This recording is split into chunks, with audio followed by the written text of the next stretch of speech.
Hi guys, this is Mark. In this video, we will continue diving into the Transactions API. There are three sections that I plan to cover, and they are specifically transaction operations, which is what this video about. We will take a look at all of the available operations that can go into a transaction. The second section, which will be a separate video, will be about chaining those operations in order to create a transaction flow.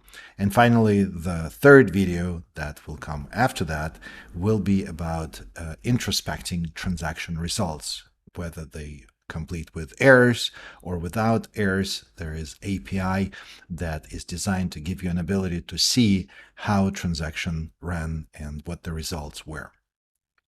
So now let's just dig in and see what transaction operations are available. For this, we will use UI Builder. However, exactly the same APIs, exactly the same operations that can go into transaction are available with our SDKs if you were to start using transactions with code using any of our SDKs. So for this, let's switch to the logic section in UI Builder. And for this, you can take any page you have in UI Builder, just switch to the logic section. You can just click on the logic tab right here, or just navigate to logic through page or whatever component that you have, and just create a logic interface for any of the events, because we simply just need to see the Codeless user interface. So in here, this is good. We have an empty one. All the transaction APIs are going to be in under the Backendless heading here in the category that is called Transaction API. If you remember, the very first thing that you will do is you will be creating a transaction using this create transaction block. And then after that, the most important thing will be is using this block, add operations to transactions. So let's just start building a transaction and just go over individual operations that are available. So for this, let's just use this create transaction. And normally you would create a variable, and go into variables, click create variable, and call it, for instance, my transaction. So we will set this variable to the result of create transaction. So now we have a variable that holds the actual transaction object. And the next step will be adding operations to transaction. So use this block right here, this add operations to transaction. You can specify what transaction you want to use. And for this, we have variable that contains our transaction. And now in this block, this is where all the individual operations will go. So all those operations are going to be running as one unit. And if any one of them fails, everything will be rolled back. So you could have multiple operations in here. I will not be building something meaningful here, because the goal of this video is to demonstrate what operations are available. But we will allocate some time in one of the videos that is coming up, an instruction or just demonstration of how to build something meaningful. In fact, the very first video where we started learning about transactions, the transaction overview video, did demonstrate this, and there is a page template in the marketplace that already has a complete transaction logic build that I believe creates an order. So for now, let's just take a look at what operations are available. So in here, if you go into transaction API, we reviewed this one, we already use it. Add operations to transaction, we already use it. We will skip these blocks because they provide the ability to establish chaining. That is a separate video that is coming up. This one, run transaction, will happen at the very end. In fact, we can use it right here. So we'll just run transaction, and then this connector needs to use a reference to the transaction. So I'm going to make a copy of this variable.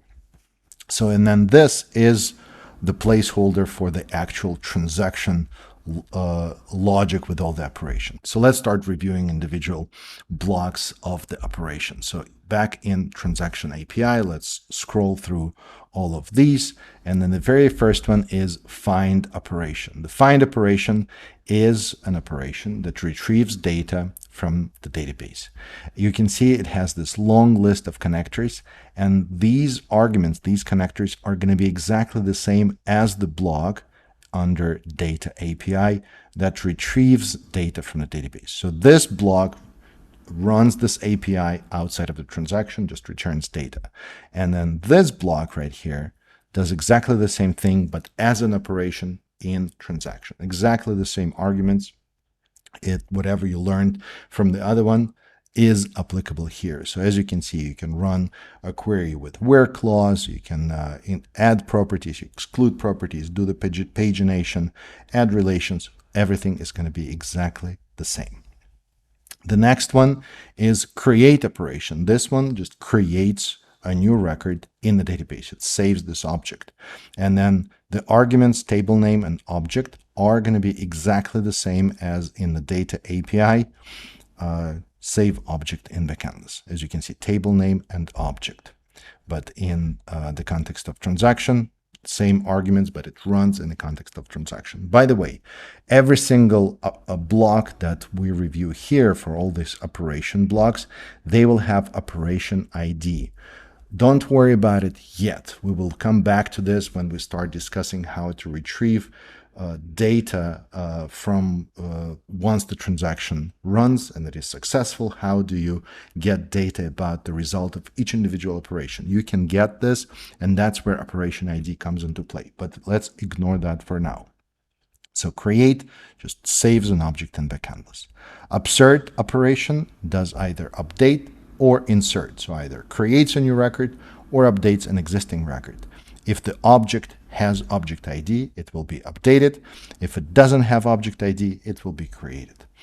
Update operation simply just updates an object. So it expects this object ID, that object connector has object ID, and in this case, it will be updated in the database. This update operation takes changes. So and it also has a connector for the previous operation reference. This one will be a little maybe hard to understand at this point, simply because it is a special block that assumes that you're using chaining effect, where this block relies on the result of some other operation that ran in the transaction. So let's ignore that for now. Everything related to chaining is going to be in a separate video. Same for this. As you can see, it has previous operation reference. Let's ignore it for now, because chaining, once again, is absolutely relevant to the execution of this operation.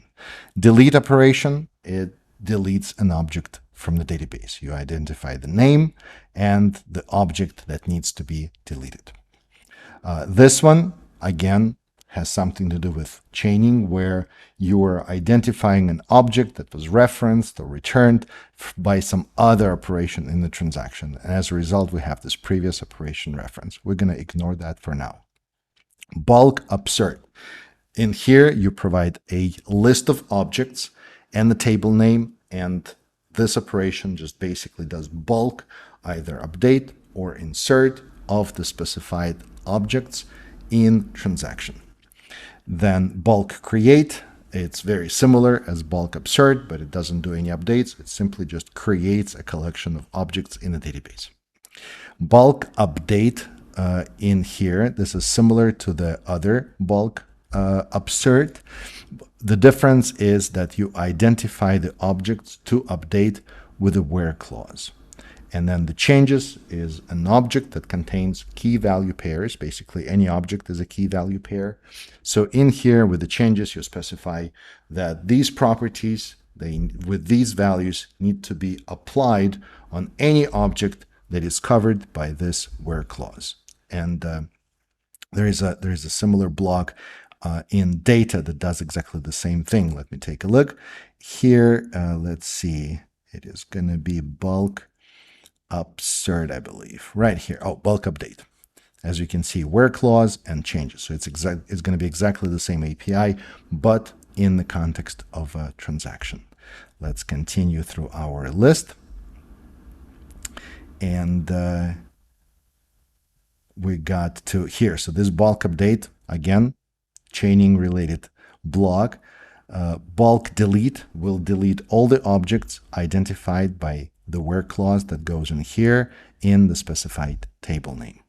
This bulk delete is the one for chaining, and then the remaining 3 blocks, they operate on relations. So you can add a relation, which basically adds to an existing list of related objects, and then in here you specify the table name where the parent object is, you identify the actual parent object, the column name of the relation, and the children to add to that relation.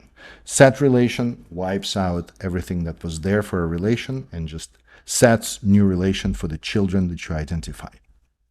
We work through the relations, so none of these should really come as a surprise. You should already be familiar with all of the arguments that are listed here. And delete relation, again, you specify the table name of the parent object, the actual parent object, relation name, and the children to remove from that relation. So all of these blocks that I have gone through are mapped one-to-one to the APIs that we have reviewed. There are some new blocks specifically where we have this previous operation reference and then some other things that may look a little odd, but that's going to be covered in the next lecture that is coming up, where we talk about how to build transactions where the result of one operation can be used as the input for another operation in the same transaction. But other than that, it is actually very straightforward. So the actual complexity may come into play once you start designing a transaction where one operation uses the result of another, and that's what we're going to be talking about in the next video. I do hope you find this lecture useful. It was very brief, but I thought it would be important just going to go over what individual operations are available in Transaction API. Thank you for watching this video, and as always, happy coding.